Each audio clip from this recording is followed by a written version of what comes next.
Hello, hello, hello. This is Chrisia from Lightning English, and this is a lightning lesson. Today's lesson is practice versus performance. And we're going to talk about practicing English. So I'm really glad that you could be here live with me, those of you who are here live. And if you're watching the recording later, thank you so much for giving me your time. These lightning lessons are designed to just be 10 minutes long, and if there are any questions in the comments during the live, I will happily answer them. I'm Chrisia, as I said, and I'm from Lightning English. And my purpose with Lightning English is to share with you tips and ideas to improve your English through daily practice instead of through studying grammar and learning lists of vocabulary. So we're going to jump right in. One of the things that I ask my students when we first start working together as I teach, one of the things that I ask is, do you practice your English? And of course, most people will say yes. And so I'm going to ask you, do you practice your English? Do you find ways to practice English on a daily basis or at least a couple of times a week? Just write in the comments and let me know. Do you practice your English? That's the question. And so just let me know that. Meanwhile, I'm going to share with you what some of my students usually tell me. A lot of people tell me that they watch TV in English with or without subtitles. And some people tell me that they have friends who speak English and they practice with them, whether it's native English speakers or non native speakers of English. They practice with them. Some people tell me that they practice because they have emails to write at work, and that's when they get to practice their English, writing those emails, or if they have presentations to make for work, they practice their English with that. So if you do any of these things, go ahead and let me know. And of course, if you do something else to practice your English, also let me know. And we're going to talk a little bit more about that. But I'm going to share with you a few things that you may want to consider. So let's see if I can do this because I have a new platform that I'm using. There we go. This is a beautiful stage. I don't know if you can see this. I hope so. It's a stage where, if you imagine you are behind that curtain right now, the curtains are going to open. And of course, if it weren't Corona time, the audience would be filled with people waiting to see you. Imagine how an actor on a stage feels just before that curtain opens. Um, I'm sure there is some nervousness. I've done some acting, some theater, and I know it's like nerves. You're sweating, your heart is racing. There's a lot of stress. There's basically a stress reaction. No matter how well you know your lines, no matter how many times you've done it, just before that curtain opens, and even when you say your first line, you are really just freaking out. And this is literally what performance is. It is that feeling of, I'm about to do something and I have to get it right. The whole point, um, the whole point of this is to get it right. And so this is performance, okay? So I want you to think about what you do in English for practice. And is it actually performance? Is it really practice or is it performance? Another thing that you may find that you're doing is going to meetings at work in English. If you go to meetings in English, like these people in this picture, you will find that your purpose in that meeting is to get your point across. Maybe you have something to say and you need them to understand it. Maybe they're saying something important and you want to understand it. You need to understand every word. Your goal in that meeting is to get it right, whether it's understanding or speaking.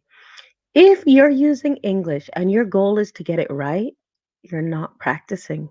That is performance. Your focus is on getting it right. You have a little bit of that anxiety, maybe not as much as if you're on a big stage, but there is that feeling of nervousness, a little bit of butterflies in your stomach. There's a little bit of anxiety. When you speak, you're worried about, maybe I didn't say exactly the right thing. is this right? If you're constantly asking yourself in a certain situation, is this right?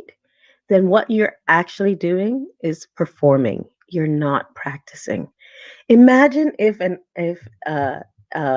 actor went on stage and they thought that they were practicing, but it was actually a performance. It would be horrible. I mean, you don't want to get out on stage unless you know your lines. You want to know what you're going to say. You want to practice first. Practice is not about getting it right. Practice is about doing it again and again and making the mistakes and not caring if it's wrong. Now, think about your English. Do you do this? Do you have times in your week when you can use English, whether it is producing English in writing and speaking, or uh, if you're internalizing English from listening and reading, are you actually practicing or are you focused on getting it right?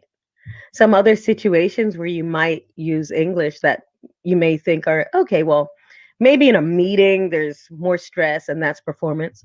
But what about if I'm just talking to one other person? Is that performance? Well, the question is your focus on getting them to understand? Are you trying to make sure that the person understands you? Are you trying to make sure that you understand that other person? If the answer is yes, then that is performance. That is not practice. You should not be in that situation without having practiced first. Another example, people come to me and say, well, okay, but what about in a social situation? I'm sitting with my friends, we're having a beer or having a cup of tea, and we're practicing English together. Maybe they're not even native English speakers. Once again, even if you're in a social situation, if your purpose is to understand and to make sure other people understand you, then you are performing. This is English performance. It is a lower level performance. It's not as stressful and it's not the same as being in front of a room giving a presentation or reading a really important email from your boss, which is another kind of performance because, again, the question is, do I understand everything? But it is still performance. If you are having a conversation with other people in English and the purpose is to understand each other, that is performance. One more thing that people often say that they do for practice is watching TV. I think I just put that picture up before without you seeing it. Sorry, I had a social situation. Let me go back to it. I have people sitting around having a beer together. That's performance. And sitting and watching TV alone. Now, is this performance? You are alone. Nobody's listening to you. Nobody's watching you. Um, it's just TV. Maybe you have the subtitles on, maybe you don't. But the question is, are you trying to understand? Are you trying to understand what's happening? As soon as you put that layer of focus on understanding and wanting to get it right, as soon as that's there, it goes from practice to performance. There will come a time, if you follow my advice, if you follow my tips on improving your English, there will come a time where you can just listen and sit and watch TV and not even focus on it and understand everything that's going on. And that at that point, watching TV in English will not be performance anymore. It'll just be practice because you're just relaxing watching TV. Just like when you watch TV in your native language. It's not about, oh my gosh, did I get the word right? Oh, what's that grammar they used? It's really just about relaxing and enjoying it. But when you do this in English, if you're focused on understanding, whether it is listening and understanding or looking at the subtitles and understanding, this is performance. Okay. So I want you to, I'm going to ask you again, do you actually practice your English? Do you have times in your week where you are not focused on understanding? You're not focused on getting someone else to understand you, and you're actually practicing. I want you to ask yourself this honestly and let me know in the comments. I cannot see very many comments, so but just put it in the comments. Let me know if you actually have time in your week where you practice, and if you're not sure, maybe you don't know what practice looks like. So I have a guide, the Lightning Practice Guide, and that I will put in the comments below after I finish doing this live. It is free to download. All you have to do is put in your email address and join my email list. And I give you my 4 practice activities that I know work.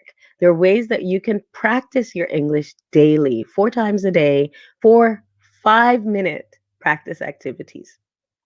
Now, if you think back to our example of someone going on stage, you cannot imagine that somebody would go on stage in front of hundreds or thousands of people without practicing first. Like, if this is you getting on stage, you wouldn't even think about getting on stage without practicing first. Why do we think we can go out and have a conversation in English without practicing first? And we don't just practice for example, if you're doing a 1 hour play, it doesn't take 1 hour of practice to prepare for that.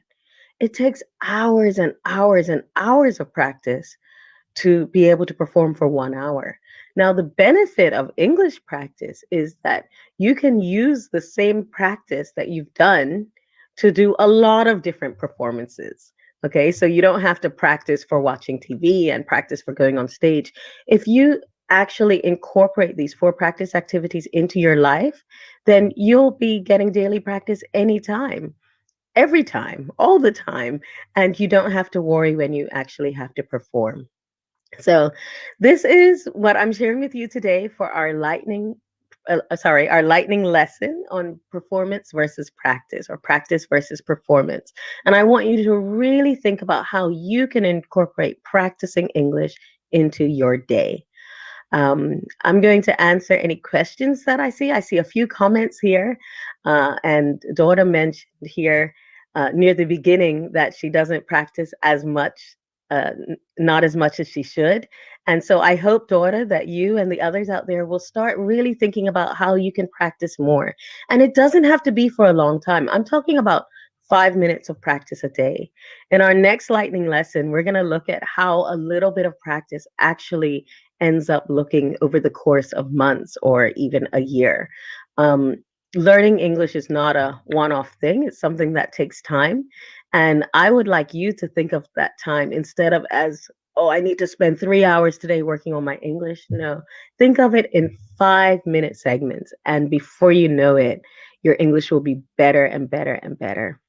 So I would like to invite you to come back again as often as you like. The videos that I'm doing now live, they will show up here in wherever you are, whether you're in the Facebook group, the Lightning Practice Facebook group. I'll just put a link to that.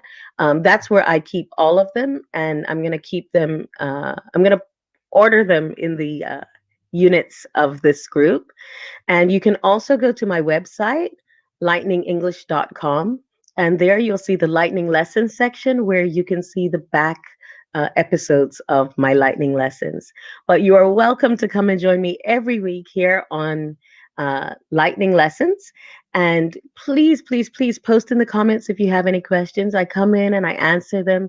If you're in the lightning practice group, you can ask questions anytime. I also ask you questions, so feel free to drop in your answers. I am really looking forward to hearing more from you and about how you practice English and how you plan to change that.